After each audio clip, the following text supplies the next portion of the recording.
Bueno, bienvenidos a la sesión del 17 de diciembre del 2020 del curso de cálculo diferencial.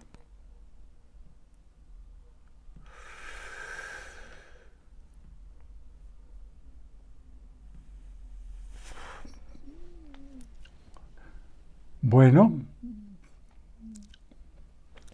les recuerdo que la vez pasada hablamos del concepto de simetría y quiero volver a retomar ese tema.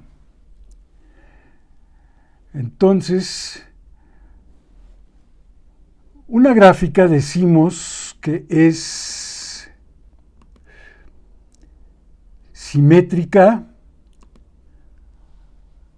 con respecto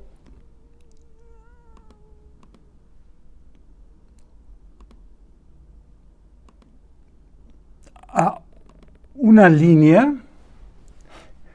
si al reflejar la gráfica sobre esa línea no se modifica la gráfica, es decir, como si pudiéramos nosotros, si fuera una hoja de papel, doblar la hoja de papel y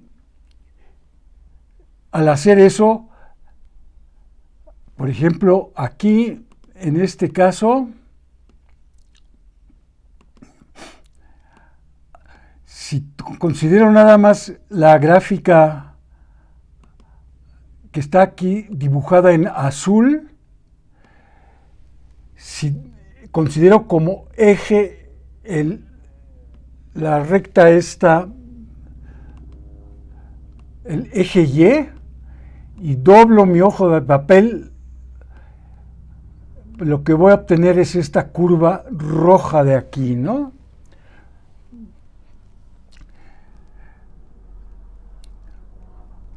Aunque también tenemos un segundo tipo de simetría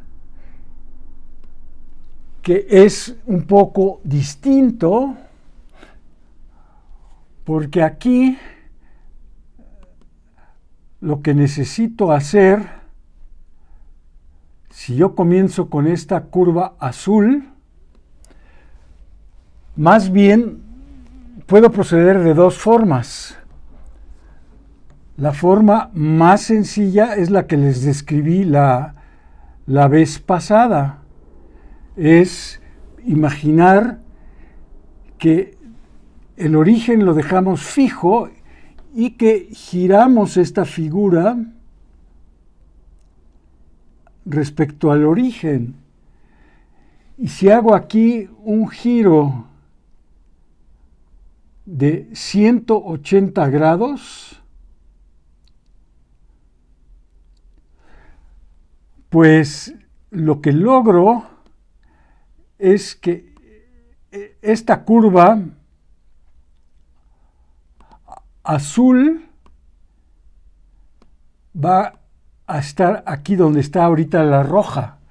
Y la roja, al girar 180 grados, va a ocupar esta posición donde está la curva azul. Bueno,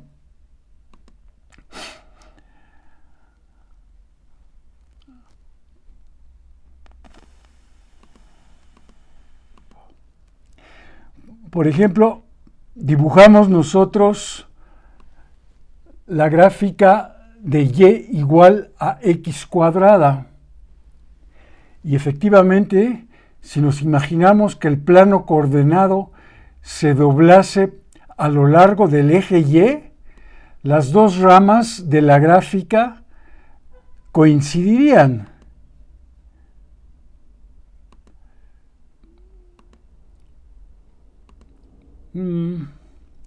¿Dónde está la gráfica de y igual a x cuadrada? Está aquí.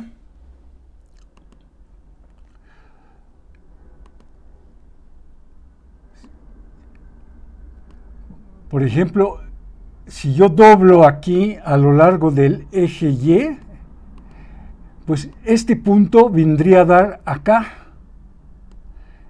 este otro punto vendría a dar a este punto de acá, y etcétera, ¿no? Cada punto de aquí del lado derecho vendría a dar a un punto en la contraparte.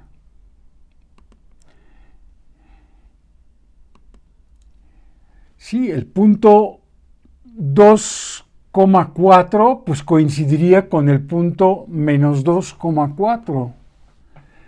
El punto 1,1 pues coincidiría con el punto menos 1,1. Y de manera general, pues el punto con coordenadas x, y coincidiría con el punto menos x, y.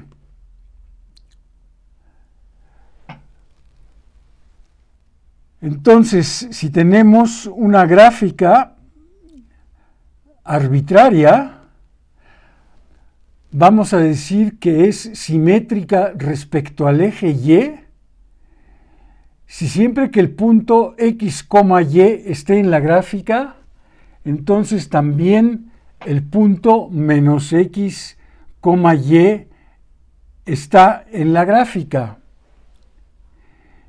Y por otro lado, diremos que una gráfica ahora es simétrica respecto al eje x, si ahora lo que se cumple es que siempre que el x, y esté en la gráfica, el punto x menos y también está en la gráfica.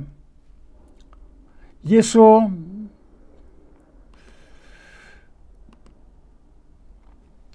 lo vimos aquí con estas gráficas que tengo acá abajo. Por ejemplo, para esta primera que tengo aquí, déjenme hacerlo un poco más grande.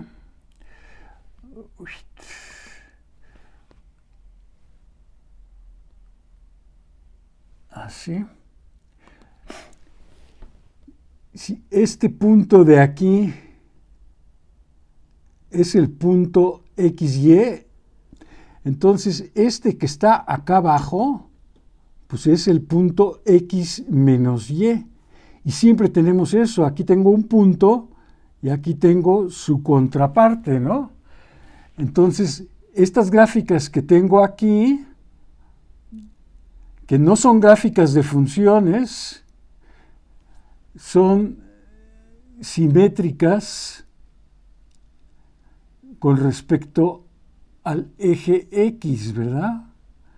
Y con respecto a es CRA, con respecto a el eje X.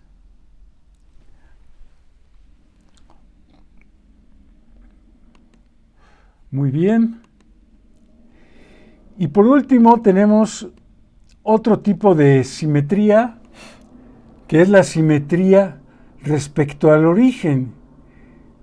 Y que lo que me dice es que cada vez que el punto XY está en la gráfica, el punto menos X menos Y también está en la gráfica. Entonces, por ejemplo, aquí, a ver,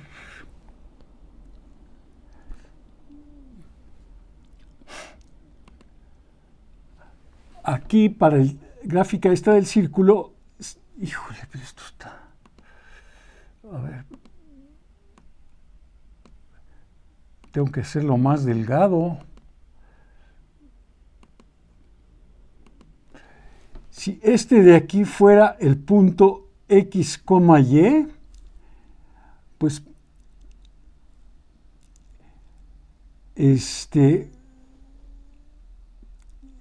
tracen una recta por ese punto y por el origen, me da otro punto acá abajo. Pues ese punto que está acá abajo es el menos X menos Y. Entonces, esta gráfica es simétrica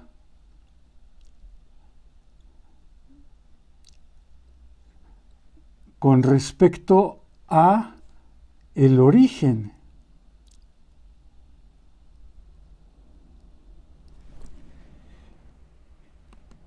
Y algo similar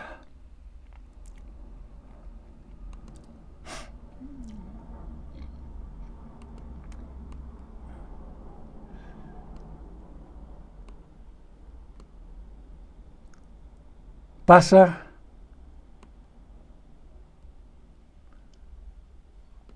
con esta gráfica que tengo aquí. Si yo tomo este punto de aquí y este es el punto XY, pues tracen una recta por ese punto y por el origen. Va a cortar aquí en este punto, pues este es el punto menos X menos Y. Y entonces esta gráfica es simétrica respecto al origen, ¿verdad? Entonces, podemos resumir lo que acabamos de ver de esta manera. Que para ecuaciones tenemos tres casos de simetría. Tenemos simetría respecto al eje Y, o podemos tener simetría respecto al eje X, o podemos tener simetría respecto al origen. Y lo único que tenemos que hacer para averiguar si tenemos eso es reemplazar X por menos X. Y si se obtiene una ecuación equivalente, entonces decimos que sí tenemos ese tipo de simetría. O sea, por ejemplo, aquí voy a reemplazar en esta ecuación que tengo aquí, voy a reemplazar X por menos X. Lo voy a elevar al cuadrado todo. ¿Y qué me da? Pues me da simplemente la misma ecuación que yo tenía, con la que empecé, y igual a x cuadrada. Entonces, sí obtengo una ecuación equivalente. Entonces, en el caso de la parábola, pues sí tengo simetría con respecto al eje Y. Aquí tengo una ecuación, x igual a y cuadrada más 1. Aquí lo que voy a hacer es reemplazar y por menos y. Entonces aquí voy a poner menos y lo voy a elevar al cuadrado, lo voy a sumar 1 y eso lo igualo a x.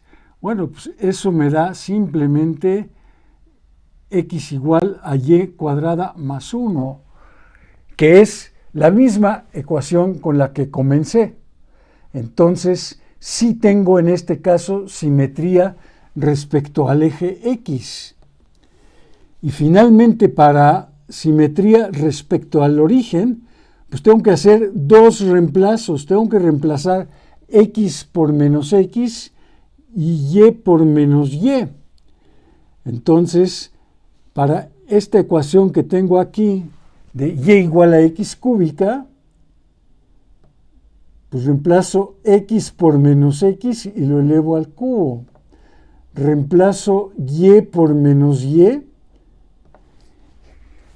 Y si desarrollo esto, obtengo menos Y igual a menos X cúbica. Pero esto es equivalente a Y igual a X cúbica. De manera que recupero mi ecuación original, que era Y igual a X cúbica. Para el caso de funciones, pues lo que menciono aquí es que solamente podemos tener dos tipos de simetría. Podemos tener simetría con respecto al eje y podemos tener simetría con respecto al origen. No podemos tener el caso 2 de simetría, este caso de aquí, de simetría respecto al eje X. Bueno. Y pues vamos a hablar entonces de lo que son funciones pares e impares. Porque vamos a decir nosotros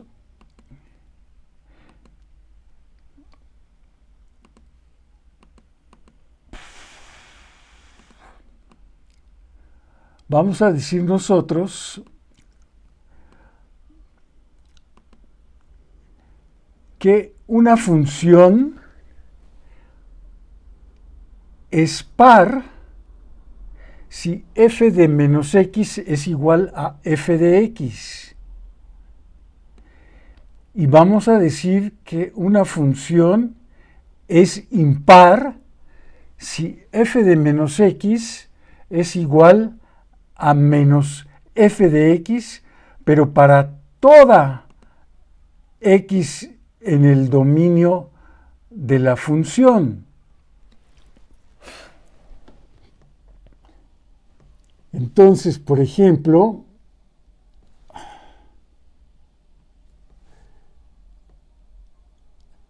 si yo tengo la función f de x igual a x cuarta menos 2x cuadrada más 1, pues vamos a obtener f de menos x. Pues eso es menos x a la cuarta menos 2 por menos x al cuadrado más 1. Y esto es x cuarta menos 2x al cuadrado más 1. Y esto es f de x. Entonces yo puedo decir que esta función f es par.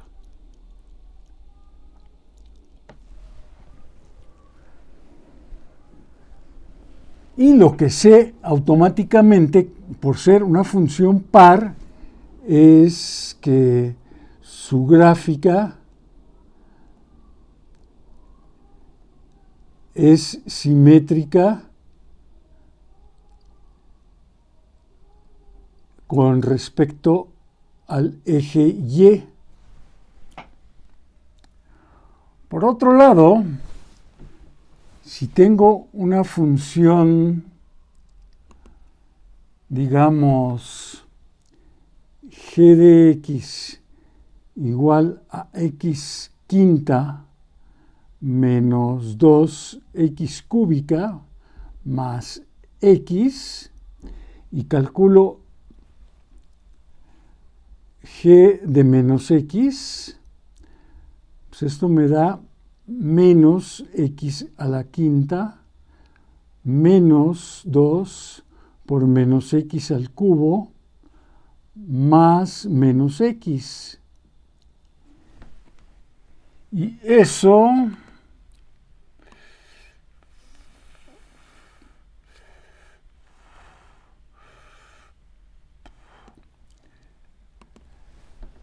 g de x, de menos x, perdón, es menos x a la quinta más 2x cúbica menos x.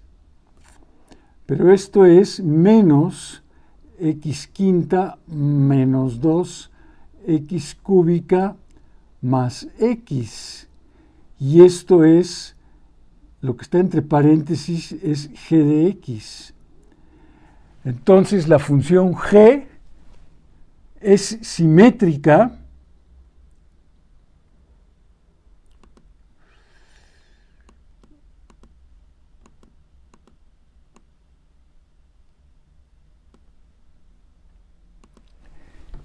g es impar.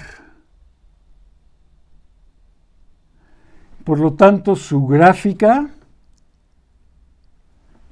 es simétrica pero con respecto al origen. Sí, y esa es la observación que se hacía aquí, que si la gráfica de una función, bueno, si una función es par, su gráfica es simétrica respecto al eje Y. Y si una función es impar, entonces su gráfica es simétrica respecto al origen. Ahora, no todas las funciones son pares o impares. Hay funciones que no son ni pares ni impares. Entonces, por ejemplo, aquí estamos preguntando si esta función que tengo aquí, que es x cúbica más 3x sobre x cuarta menos 3x cuadrada más 4 es par, impar o ninguna de las dos.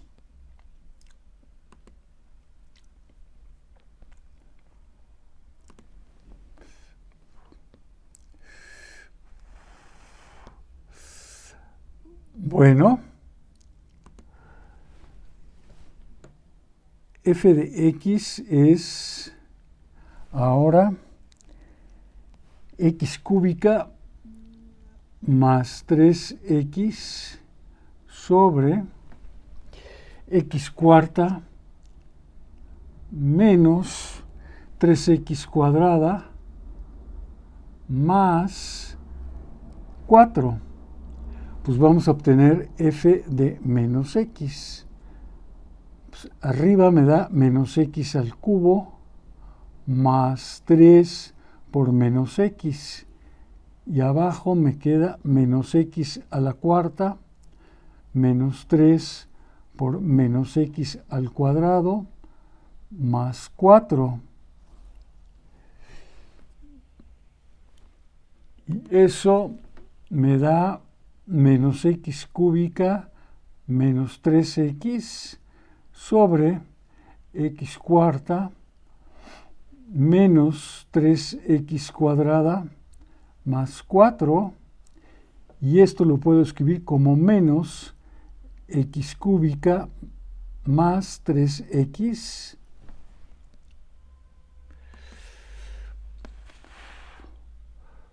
todo sobre x cuarta menos 3x cuadrada más 4. Pero esto es justamente menos f de x.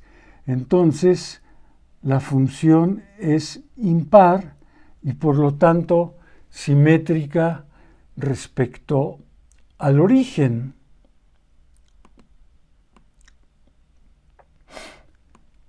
Y aquí tienen ustedes una gráfica de esta función que muestra que efectivamente es simétrica respecto al origen. Bueno, vamos a hablar entonces ahora, bueno, antes vamos a ver esta observación que se hace aquí. Creo que es importante. ¿Para qué hablamos tanto de simetrías? Porque si reconocemos que hay ciertas simetrías en una gráfica, pues mi trabajo para producir la gráfica, pues básicamente se reduce a la mitad. O sea,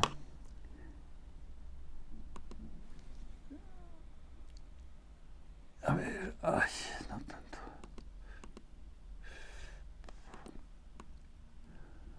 Porque básicamente lo único que tengo que hacer es, si yo quiero graficar esta función de aquí, pues es graficar esta porción. Y la otra, pues una vez que ya grafiqué bien esta parte de aquí, que está en el cuadrante 1, pues la porción que está aquí en el cuadrante 3, pues es básicamente lo mismo. Nada más tengo que imaginármelo girado 180 grados, que a lo mejor no es tan fácil imaginarse un giro de 180 grados, ¿no? O sea, tengo que pensar que giro esta figura 180 grados. Tengo otra opción que creo que es más fácil de imaginarse. La opción que tengo es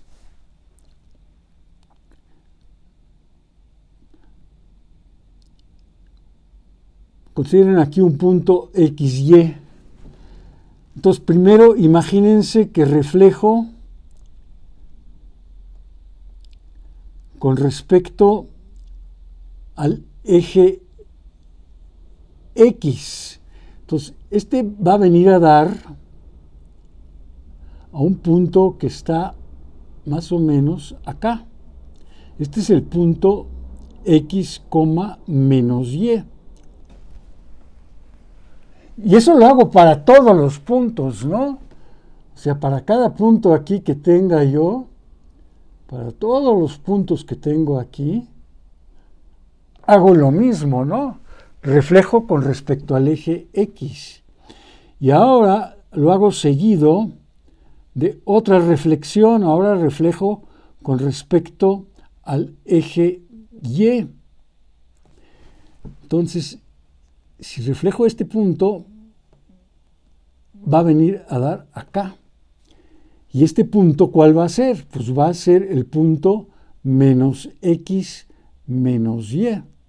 Y eso también lo hago para todos los puntos. Y como ven,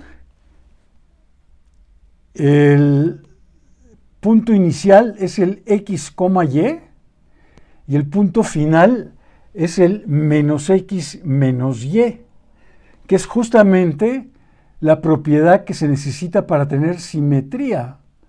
O sea, para tener simetría aquí, acuérdense que podía pensar que dibujaba yo una recta. Bueno, aquí no me va a salir muy bien mi dibujo. Pero bueno, sí, mi dibujo no está muy bien hecho. Pero el punto XY debe de venir al punto menos X menos Y. A ver si puedo mostrarles.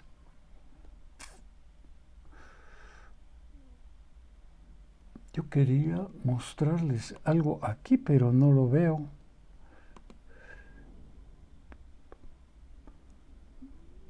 No, no está aquí. Bueno.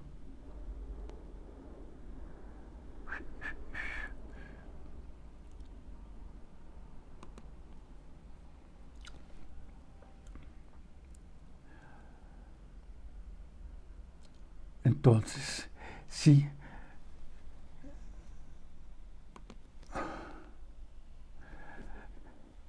Bueno, queremos entonces ahora recordar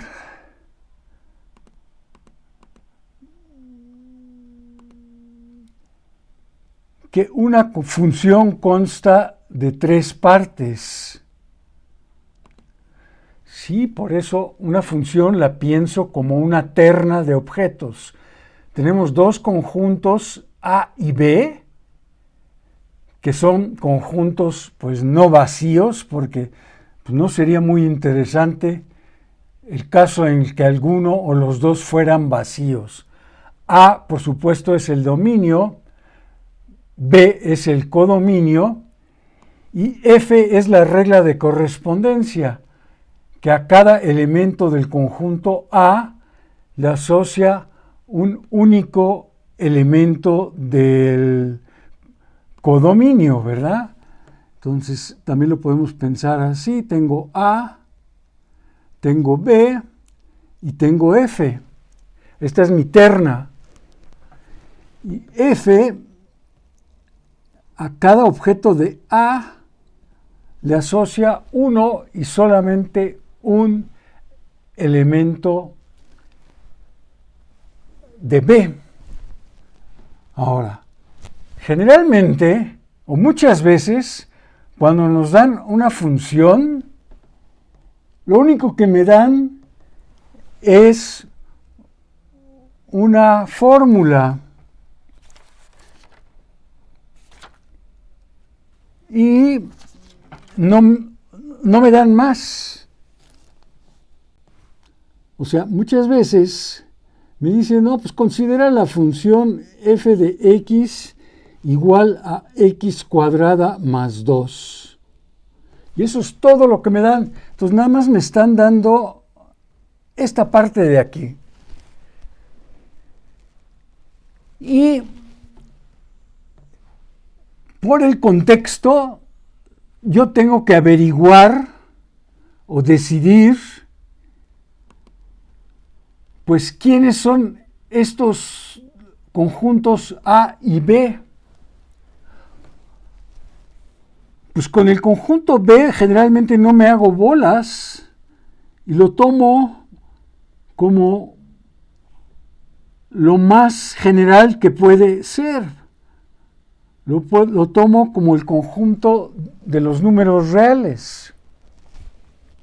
A menos que tenga yo alguna indicación de que pues, esta función pues, opera o vive en otro mundo, ¿no? Pero para A, pues no puedo ser tan espléndido. Para A, tengo que ver la fórmula y ver para qué X esta fórmula tiene sentido. O sea, ¿para qué números puedo yo elevarlos al cuadrado y sumarles 2? Pues resulta que para todos, ¿no? Entonces, por ejemplo, aquí yo podría completar diciendo, pues f es una función que va de los reales a los reales y ya se acabó. Sí, no sufrí mucho aquí encontrando A y B, pero imagínense que ahora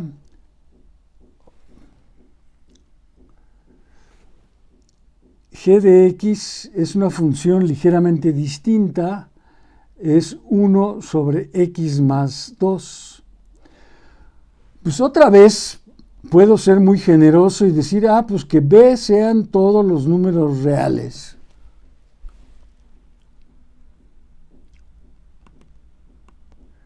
Pero ahora,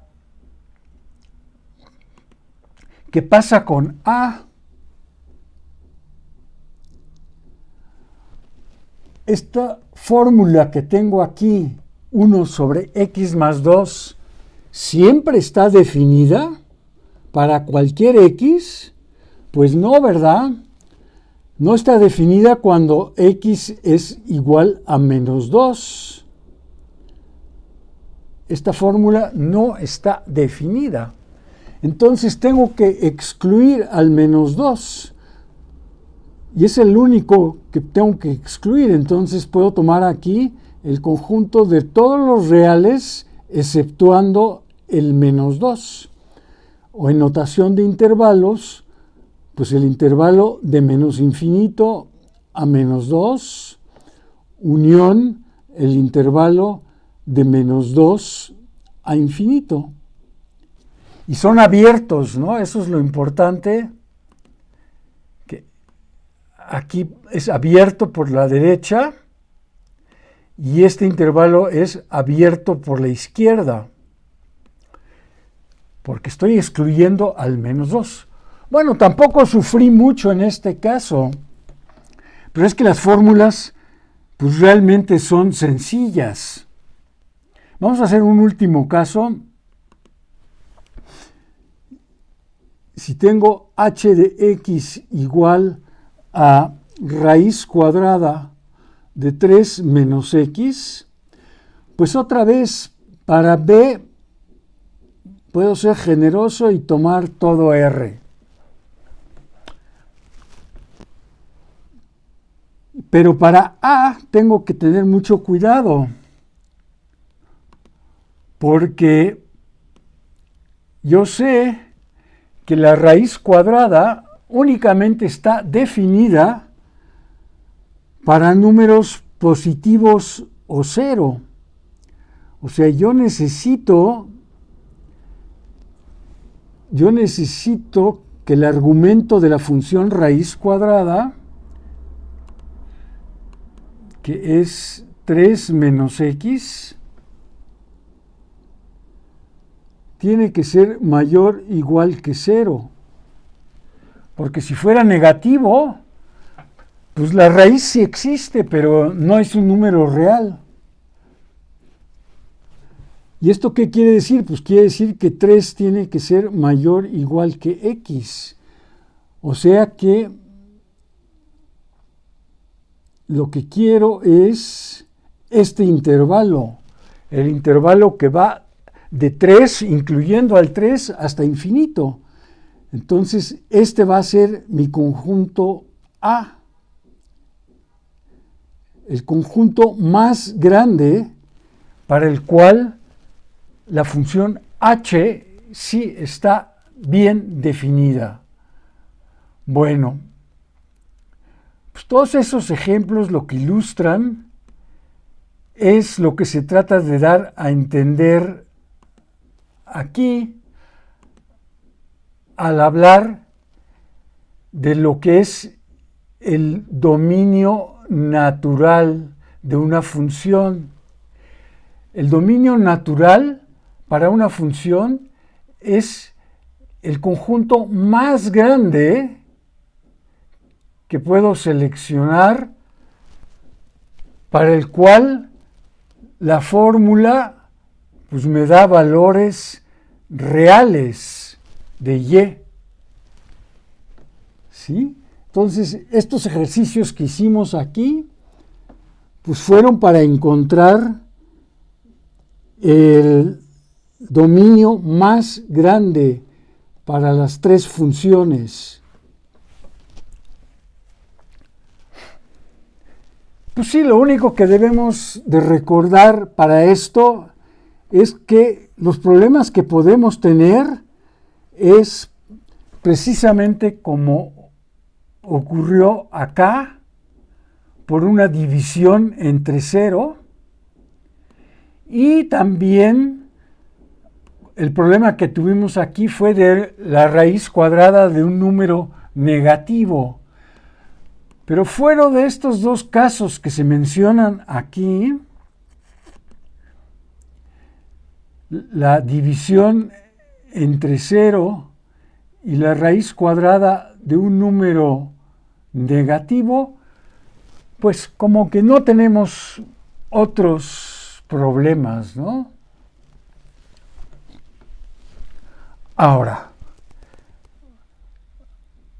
aquí abajo, por lo que ven ustedes, estoy representando de manera gráfica lo que es el dominio de una función. O sea, si a mí me dan esta gráfica de f, así dibujada, de esta manera, con estos puntos sólidos aquí en A y el punto sólido aquí en el otro extremo B, y me dicen, dime cuál es el dominio de esta función.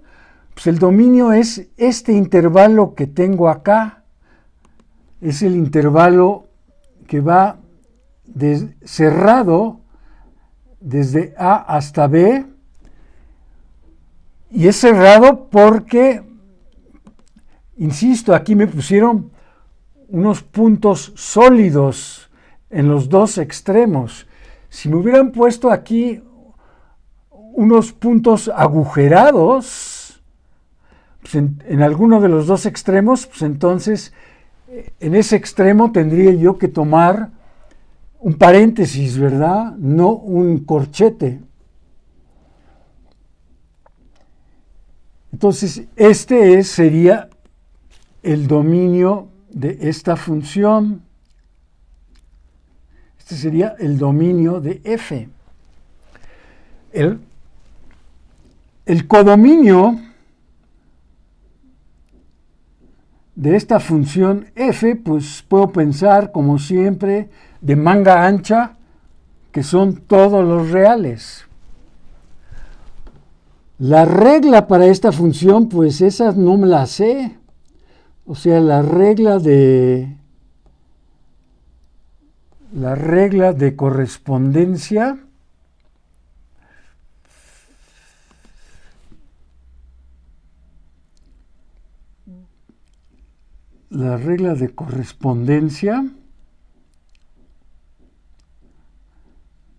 de f,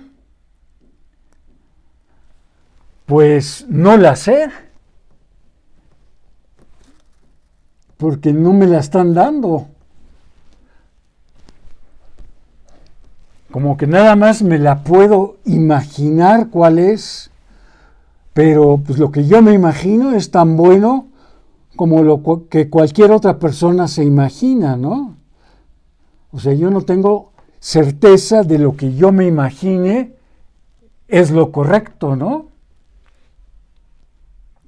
Pero otra cosa que sí puedo ver aquí de la gráfica que me dan es el concepto del rango de la función, ¿sí? Y aquí ya está señalado el rango.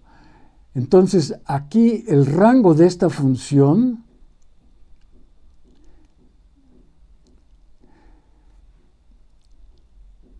es el intervalo, otra vez cerrado, C a D.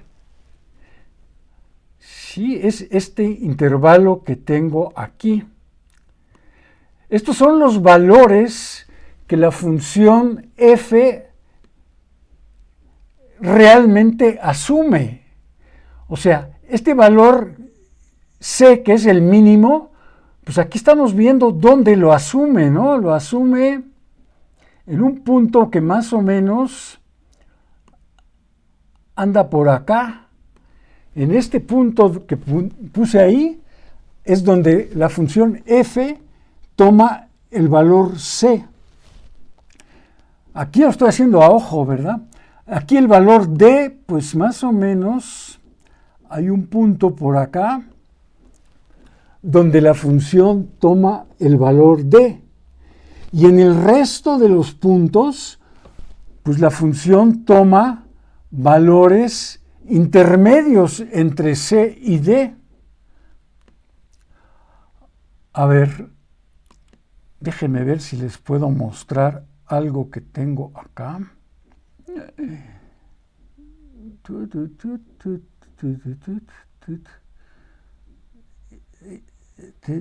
Este.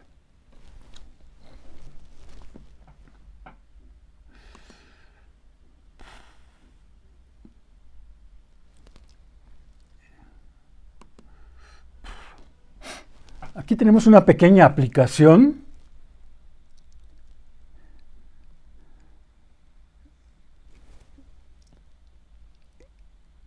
Ay,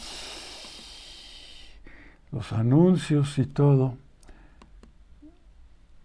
A ver.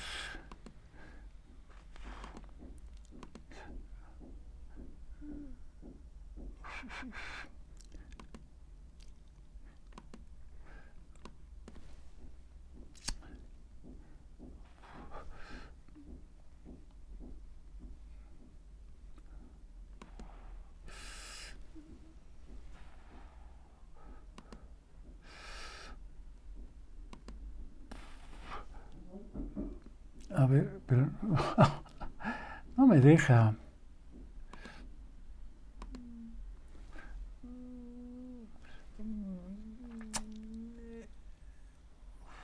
A ver. Este sí lo deja ver bien. Pero este, por alguna razón,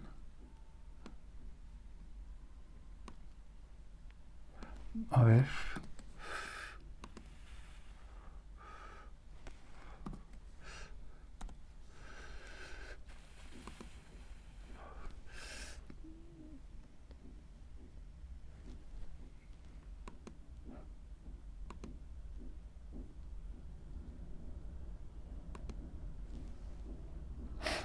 aquí se supone que podemos ver para una función que es la que vimos hace, y igual a x cuadrada más 2. Ahorita lo que está dibujado aquí, lo que veo,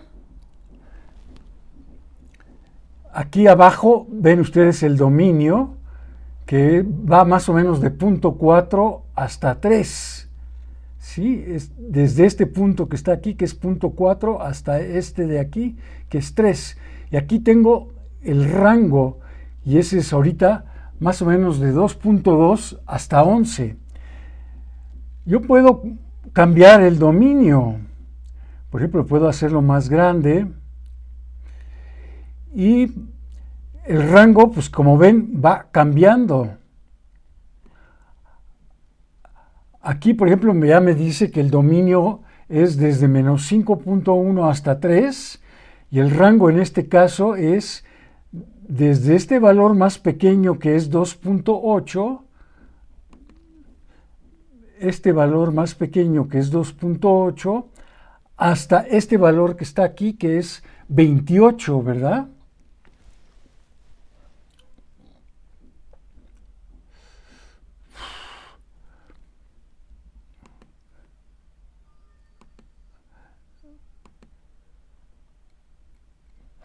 Aquí tenemos la otra función que habíamos mencionado, la 1 sobre x más 2. Ahorita el dominio es desde menos 1.9, que ojo, ¿verdad? El menos 1.9, está muy, muy cerca de menos 2, donde esta función pues no está definida, ¿no? Y el dominio ahorita es menos 1.9 a 1, y entonces el rango va desde punto 3 hasta 10. Y aquí también yo puedo cambiar aquí el dominio. Por ejemplo, puedo hacer un dominio bien chiquito, de menos 1.9 a menos 1.4. Entonces la función, el rango, va de 1.7 a 10. O puedo hacerlo muy grande el dominio. O aquí pues es grande el dominio de 1.1 a infinito, pero el rango pues es muy chiquito, es de 0.0 a 0.3. Entonces la pregunta es que nos hacemos es, ¿y cómo se encuentra el rango de una función?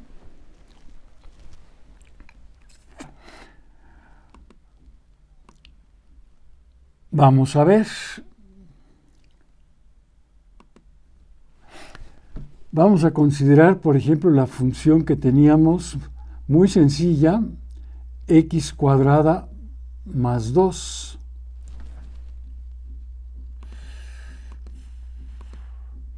Hijo, yo no quiero el borrador tan grande. Y vamos a fijarle un dominio a esta función. Vamos a fijar que el dominio de esta función, por ejemplo,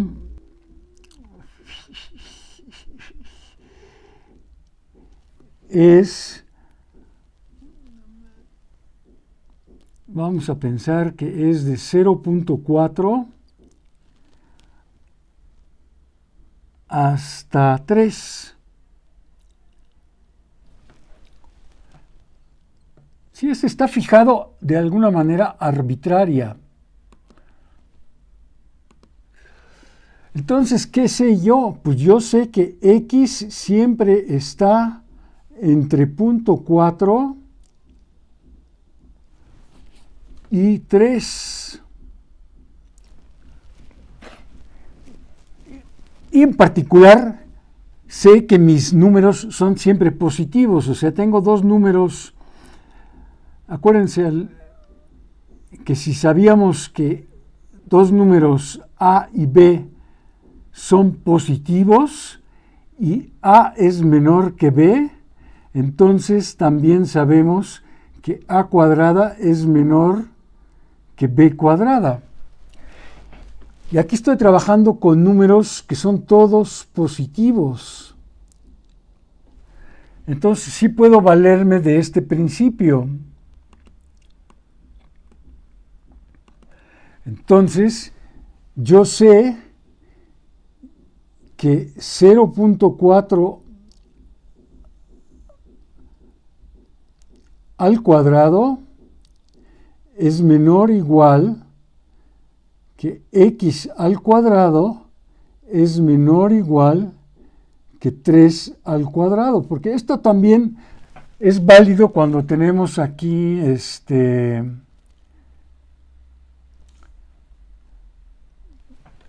mayores iguales, ¿verdad?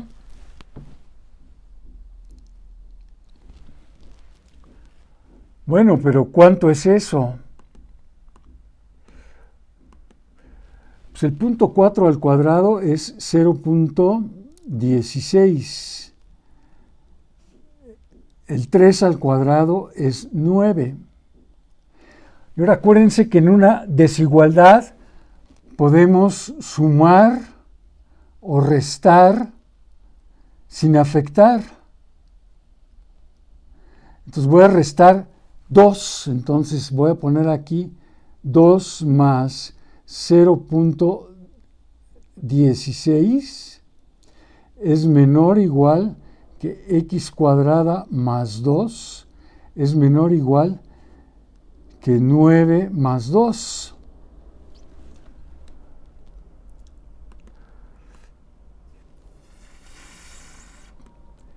Y entonces, aquí lo que tengo es 2.16 es menor o igual que x cuadrada más 2 es menor o igual que 11. Pero esto de aquí es f de x. Y entonces yo sé que los valores que toma la función f están entre 2.16 y 11. O sea, el rango de f, en este caso, es el intervalo que va de 2.16 hasta 11. Que no sé si lo podemos nosotros constatar aquí. 0.4 a 3. Creo que era esta la función. Sí, aquí está. Para x entre 0.4 y 3, los valores y, que son los valores de la función f, están, bueno, aquí ponen 2.2. Nosotros sabemos que es realmente 2.16. Y el otro es 11, ¿verdad? Ahora vamos a ver la otra función que tenemos aquí, esta. Lo que quiero es entre menos 1 y 1. Y me dice que el rango es de 0.3 a 1. Bueno, vamos a ver. Vamos a tomar ahora esta función g de x, que es 1 entre x más 2, y quiero tomar como dominio de g el intervalo menos 1,1. Bueno, pues entonces yo sé otra vez que x está entre menos 1 y 1. Puedo sumar sin afectar, entonces voy a sumar 2.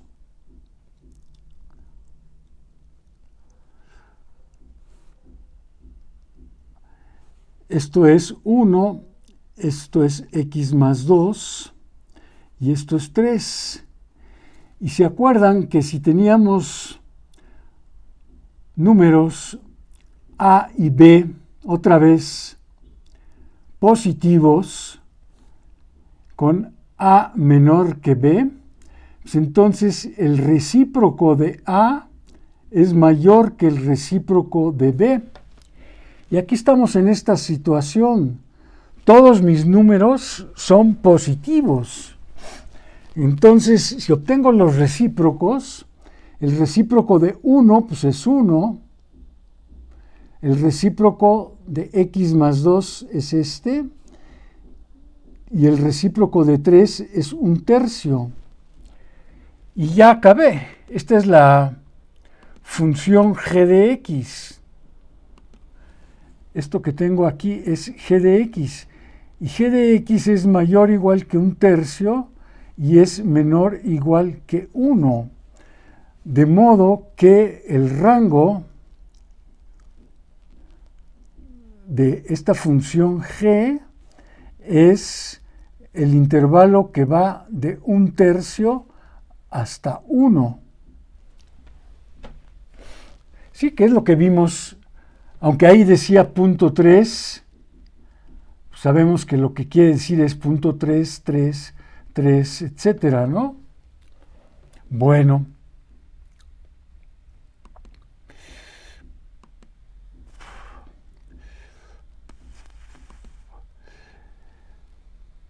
Pues vamos a dejarlo ahí porque ya es un video muy grande. Entonces me despido, espero que pasen una buena tarde.